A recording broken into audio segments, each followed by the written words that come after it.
Hello everyone, welcome to टेक्शन math.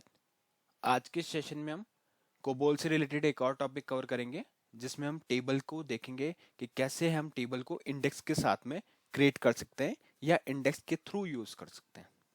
ठीक है, इससे पहले वाले सेशन में हमने सिंगल डायमेंशन टेबल देखी, मल्टी टू डायमेंशनल टेबल भी देखी थी, राइट। तो ये जो सेशन है वो उसी के कंटिन्यूएशन में है, जहाँ पे हम डिस्कस करेंगे अभी टेबल को इंडेक्स के साथ कैसे बनाते हैं, ये वाला प्रोसेस।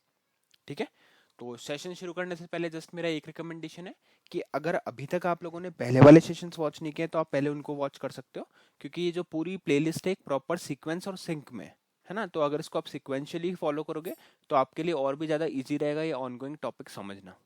ठीक है, जैसा मैंने आपको बताया सब एक दूसरे से कनेक्टेड है। तो अभी स्टार्ट करते हैं।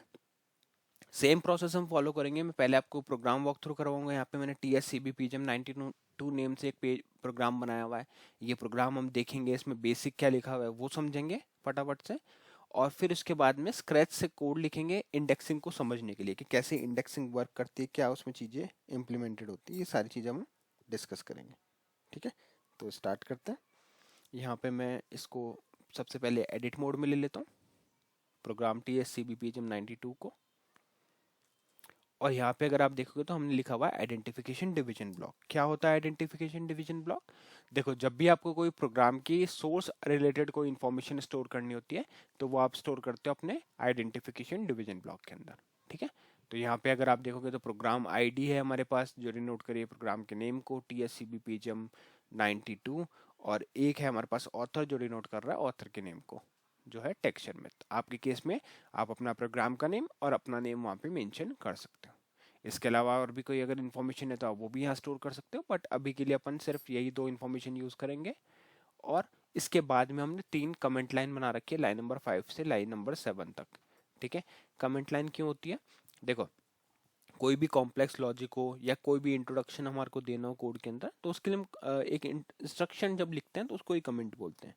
ठीक है, तो अगर आप यहाँ पे देखो तो हमने क्या लिखा हुआ है, टेबल विद इंडेक्सिंग। तो ये एक बस मेरे को टॉपिक का नेम आप लोगों को शो करना था, इसलिए मैंने इस तरह से लिख दिया, टेबल विद इंडेक्सिंग, है ना। अब ये कैसे बनता है कमेंट? आपको फर्स्ट पोजीशन पे अपना कर्सर को रखना है और यहाँ से काउंट करना है 7 तक। तो 1 2 3 4 5 6 और 7, ये हो गई हमारी 7th पोजीशन। ठीक है, तो उसी तरह से हमने तीनों लाइन पे कमेंट बनाया, और 7th पोजीशन के बाद अगर आप कुछ भी लिखते हो तो वो कंसिडर नहीं होता, है ना। 7 तक ही, मतलब उसके बाद में आप चाहे कुछ भी लिखो वो कमेंट ही कंसिडर होगा। ये वाला एस्ट्रिक अगर आप नहीं भी लिखोगे तो भी कोई प्रॉब्लम नहीं है ना। बस 7th पोजीशन पे जो एस्ट्रिक है वो होना चाहिए। उसके बाद में आप कुछ भी लिखो, आप यहाँ पे हैश लिख सकते हो या कोई भी सिंबल, बट मेरे को एक टेबल, एक ये बॉक्स बनाना था एस्ट्रिक से, इसीलिए मैंने इसको इस तरह से लिखा। ठीक है, फिर लाइन नंबर 10 को अगर हम देखें तो यहाँ पे क्या है, इस लाइन नंबर 10 के ऊपर हमने मेंशन किया हुआ स्टॉप रन, जो क्या डिनोट कर रहा है, प्रोग्राम के टर्मिनेशन को डिनोट कर रहा है, कि यहाँ पे आके हमारा प्रोग्राम जो है वो टर्मिनेट हो जाएगा। अब हम क्या करेंगे, यहाँ पे पेज डाउन करते हैं और इसके ऊपर अपना कोड लिखना स्टार्ट करते हैं। तो रिक्वायरमेंट ये है हमारे अभी के लिए कि हमारे को एक एम्प्लॉय नेम की लिस्ट प्रिपेयर करनी है ना। उसमें एक टेबल बनाना है और उसको इंडेक्स के साथ में यूज़ करके दिखाऊंगा मैं आपको। ठीक है, तो टेबल बनाने के लिए सबसे पहले तो हमें डेटा डिवीजन डिफाइन करना पड़ेगा, तो वो डिफाइन करते हैं यहाँ पे। तो इधर लिखेंगे डेटा डिवीजन, ये हो गया हमारा डेटा डिवीजन। और इधर हम लाइन इंसर्ट कर लेते हैं ब्लैंक, ये ब्लैंक लाइन्स आ गई, और इस ब्लैंक लाइन के अंदर अब हमारा पूरा कोड लिखने वाले हैं। तो डेटा डिवीजन के अंदर लिखेंगे working storage section, working hyphen storage section, ये हो गया वर्किंग स्टोरेज सेक्शन। अब इस वर्किंग स्टोरेज सेक्शन के अंदर हम क्या कर सकते हैं, अपना वेरिएबल डिक्लेयर करेंगे। ठीक है, तो पहली टेबल बनाते हैं, यहाँ लिखेंगे 01 स्पेस, और यहाँ मैंने लिख दिया एम्प्लॉय टेबल। ठीक है, इसको मैंने नेम ही एम्प्लॉय टेबल दे दिया। अब हमें पता है कि मल्टी लेवल होती है ये, मतलब एक आपने रिकॉर्ड यहाँ पे लेवल नंबर डाला 01, अब हम यहाँ पे यूज़ करेंगे लेवल नंबर 05, और यहाँ लिखेंगे EMP नेम। ठीक है, इधर लिखेंगे PIC। मैं पहले लिख रहा हूँ कोड, फिर आपको एक्सप्लेन कर दूंगा क्या क्या चीज़ें हमने यहाँ पे मेंशन की। ठीक है, 20 ऑकर्स, अकर्स के बाद में आ जाएगा 100 टाइम्स, या जितना भी आपका नीड हो उतना, बट मैं अभी क्लियर 100 टाइम्स डाल रहा हूँ। Indexed by EMP hyphen emp hyphen index. ठीक है, ये हमने एक स्टेटमेंट यहाँ पे मेंशन कर दिया। तो अब इसको देखते हैं क्या लिखा है। देखो फर्स्ट वाले पे लिखा है 01 एम्प्लॉय टेबल, तो यहाँ पे लेवल नंबर 01 क्या डिनोट कर रहा है, हायर डेटा हायरार्की को, मतलब ये टॉप लेवल का डेटा है। फिर 05 लेवल नंबर क्या डिनोट कर रहा है, ये बता रहा है कि ये एक सब ग्रुप है ना, ये ऊपर वाले एलिमेंट के डिपेंडेंट है, और इसी में हम हमारा बाकी पूरा डिक्लेरेशन मेंशन कर रहे हैं। तो लेवल नंबर होगा 05, यहाँ पे हमने लिखा emp नेम जो डिनोट कर रहा है एम्प्लॉय के नेम को, और यहाँ पे हमने PIC यूज किया जो डिनोट कर रहा है पिक्चर क्लॉज को, x ऑफ 20। x क्या डिनोट करता है, x डिनोट करता है हमारे डेटा टाइप को, और 20 क्या डिनोट करता है, लेंथ को, है ना। तो अल्फा न्यूमेरिक 20 डेटा हम इसमें स्टोर कर सकते हैं। अकर्स 100 टाइम, मतलब ये 100 टाइम रिपीट होगा, है ना। Declaration occurs 100 times, indexed by emp index. तो अब हमने इसको एक इंडेक्स दे दिया जो है emp इंडेक्स। ठीक है, तो यहाँ पे हमारा डिक्लेरेशन कंप्लीट हो गया। अब इस टेबल को हम इंडेक्स के थ्रू एक्सेस कर सकते हैं, कैसे वो देखते हैं।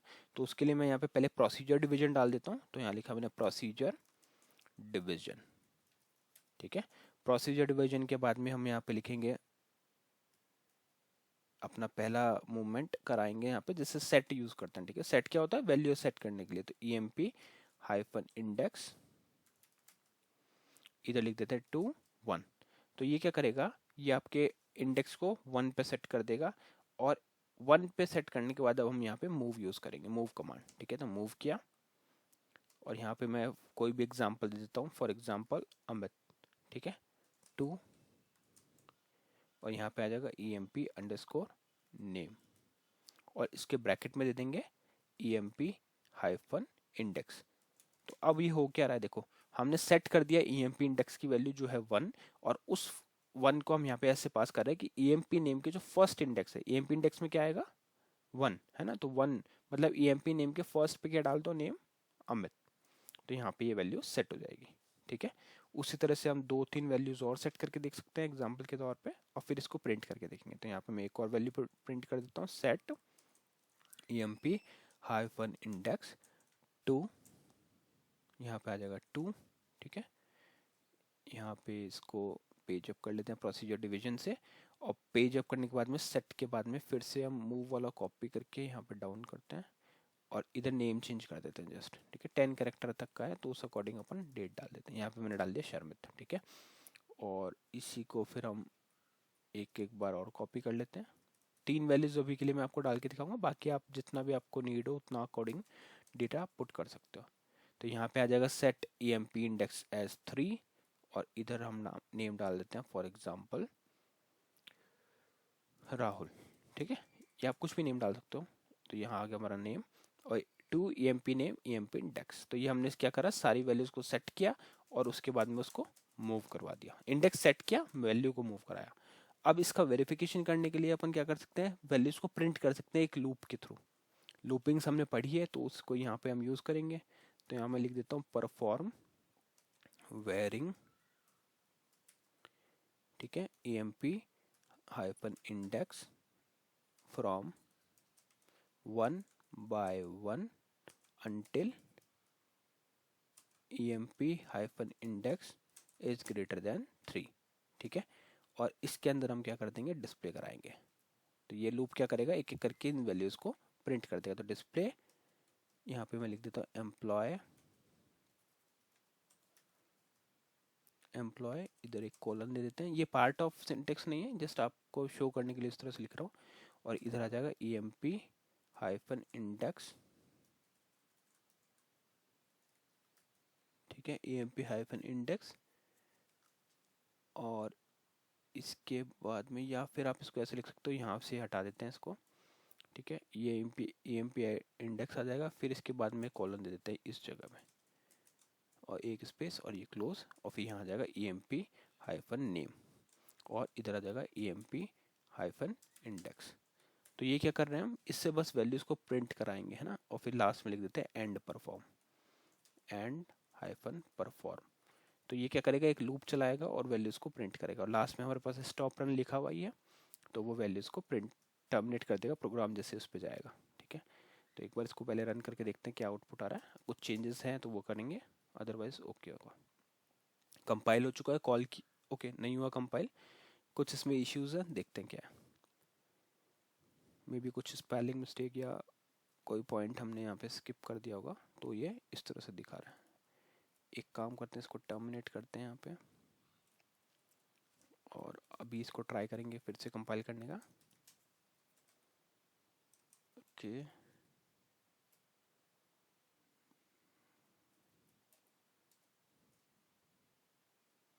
ये हमने किया फाइल सेव एग्जिट के लिए, और अभी भी इश्यू है, स्पूल चेक करना पड़ेगा इसका, कुछ टाइपिंग मिस्टेक हुआ है या तो कहीं पे। बॉटम चेक करते हैं, 30 पे क्या रहा है, and perform not valid and ignored दिखा रहा है। ठीक है, यहाँ पे EMP index is not defined, EMP index okay not defined, page up करेंगे यहाँ से, रिक्वायर्ड बिफोर ओके, यहाँ पे नॉट डिफाइंड। वापस चलते हैं कोड पे, कोड चेक करेंगे।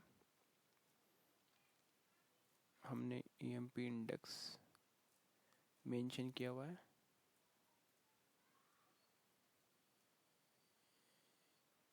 एक बार इस में भी यहाँ पे कुछ इश्यू है तो इसको इस तरह से लिख के देखते हैं एक बार, अगर कुछ इशू हुआ वहाँ पे तो वो अपन फिगर आउट करते हैं। ठीक है, तो एक बार मैं फिर से स्पूल देखता हूँ। ओके जस्ट मैंने वो इशू चेक करके अभी नेक्स्ट कंपाइलर पे चला के देखा, तो वो सेम प्रोग्राम दूसरे कंपाइलर पे रन हो रहा है, but not sure why IBMI पे वो इशू कर रहा है। बट मैंने उसका एक मॉडिफिकेशन क्रिएट करके दिखाया आपको, मैंने कुछ चेंजेस किए, मैं आपको बता देता हूँ क्या चेंजेस हैं, फिर आप भी उसको ट्राई कर सकते हो। दोनों कोड को इवन आप ट्राई कर सकते हो, इन केस अगर आपका पहले वाला कोड चल रहा है तो मे बी आप लोग सजेस्ट कर सकते हो कि क्या उसमें इश्यू था। बट सेम कोड जब मैंने अपने अदर कोबोल स्पेसिफिक कंपाइलर पे चलाया तो वो रन कर रहा है, बट यहाँ पे वो रन नहीं कर रहा, तो मे बी कुछ और इश्यू हो सकता है। तो अभी के लिए मैंने क्या इसमें मॉडिफिकेशन किया है, मैंने जस्ट यहाँ पे सेट की जगह पे मूव यूज़ किया, और फिर मूव यूज़ करके मैंने वैल्यूज़ को यहाँ पे मूव किया हुआ है। आप देखोगे मूव 1 2 ये, और एक मैंने यहाँ पे अलग से एक सबस्क्रिप्ट यूज़ किया, क्योंकि हो सकता है हमने इंडेक्स यहाँ पे डिफाइन किया हुआ है बट इंडेक्स को अपन एक्चुअली यूज़ नहीं कर पाए, तो इसलिए मैंने एक अलग से वेरिएबल बनाया और उस वेरिएबल को एज ए इंडेक्स यहाँ पास किया, और दोनों में वैल्यूज़ मूव करके कुछ नेम्स मैंने यहाँ पे असाइन कर दिया, और उन नेम को आप यहाँ पे सेट कर सकते हो। नेम अभी के लिए मैंने सेम रखा है, बट आप चाहो तो चेंजेस कर सकते हो। अभी के लिए जैसे हम एक काम करते हैं, यहाँ पे स्मिथ 1 जॉन स्मिथ 2 और 3 है ना, ये अपन यहाँ पे डेटा डाल देते हैं। तो अभी अगर हम इसको कंपाइल करके कॉल करें तो थर्ड वाला वैल्यू हमारे को प्रिंट हो रहा है, क्यों? क्योंकि थर्ड वाले पे ही लास्ट हमने वैल्यू है। मैं लूप भी अभी यूज़ नहीं कर रहा, जस्ट एक नॉर्मल वैल्यू प्रिंट करके देख रहे हैं अपन इंडेक्स से। ओवरऑल हम इंडेक्सिंग का देख रहे थे, लूपिंग मैं ऑलरेडी डिस्कस कर चुका हूँ पहले वाले सेशन में, तो आप मे भी वहाँ से देख के फिर से एक बार इसको ट्राई कर सकते हो। बट इशू वो लूप का भी नहीं है, इवन वो सेट को भी आप यूज़ कर सकते हो। तो मैं पहले यही रिकमेंड करूँगा कि आप सेम ही प्रोग्राम को अपने कोबोल स्पेसिफिक कोड पे कंपाइलर पे चला के देखें, जो भी आप ऑनलाइन यूज़ करते हो JDoodle या कुछ और, तो वहाँ वो चलेगा। और यहाँ पे एक बार वेरीफाई करने के लिए इस तरह से चला सकते हो। मे बी अपकमिंग सेशन में मैं आपको बताऊंगा कि एक्चुअल इश्यू क्या था। ठीक है, और अगर आपको कोई सॉल्यूशन मिलता है तो आप मे बी कमेंट में बता सकते हो। तो आज के सेशन के लिए इतना ही था, नेक्स्ट सेशन में बाकी टॉपिक डिस्कस करेंगे। Thank you for watching tech share.